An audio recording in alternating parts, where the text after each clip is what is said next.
ബില്ലുകൾ ഒപ്പിടുന്നതിൽ സമയപരിധി നിശ്ചയിച്ച സുപ്രീം കോടതി രണ്ടംഗ ബെഞ്ചിന്റെ വിധി ശരിവെച്ച് കേരളം. വിധിയിൽ ഭരണഘടനാ വിരുദ്ധതയില്ലെന്ന് കേരളം. രാഷ്ട്രപതിയുടെ റഫറൻസ് അഭിപ്രായം തേടൽ മാത്രമെന്നും കേരളം. ഭരണഘടനാ ബെഞ്ച് തീരുമാനത്തിലെ അനുബന്ധ നിയമപ്രശ്നം രണ്ടംഗ ബെഞ്ചിന് പരിശോധിക്കാൻ. രാഷ്ട്രപതിയുടെ റഫറൻസിലെ പ്രാഥമിക വാദത്തിലാണ് കേരളം നിലപാട് വ്യക്തമാക്കിയത്. കേരളത്തിന്റെ പ്രാഥമിക വാദം പൂർത്തിയായി. ഈ ധനസുബോധ് ചേരുന്നു. ധനസുബോധ്, കേരളത്തിന്റെ വാദം പൂർത്തിയായിരിക്കുന്നു. എന്തൊക്കെയാണ് കോടതി അറിയിച്ചത്?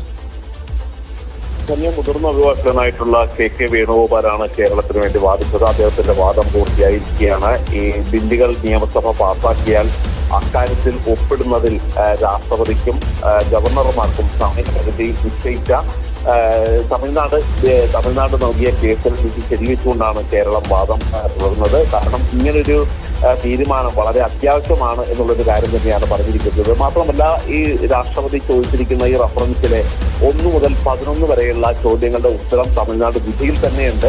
ഉത്തരം ലഭിച്ച ചോദ്യങ്ങൾ വീണ്ടും പരിഗണിക്കേണ്ടതില്ല, അതുകൊണ്ട് റഫറൻസ് മടക്കണം എന്ന നിലപാടിലായിരുന്നു കേരളം ഉണ്ടായിരുന്നത്. ഭരണഘടനാപരമായി ഉത്തരം ലഭിച്ച ചോദ്യങ്ങളിൽ റഫറൻസ് രാഷ്ട്രപതിക്ക് ഉയർത്താനാവില്ല എന്ന വാദമാണ് കെ വേണുഗോപാൽ ഉന്നയിച്ചത്. ഭരണഘടനയുടെ അനുച്ഛേദം 143 അധികാരത്തിന് തുല്യമായ അധികാരം 141 അതായത് രാഷ്ട്രപതിയുടെ റഫറൻസ് പോലെ തന്നെ തുല്യമാണ് സുപ്രീം കോടതിയുടെ അധികാരപരിധിയെന്നും കേരളം പറയുന്നു.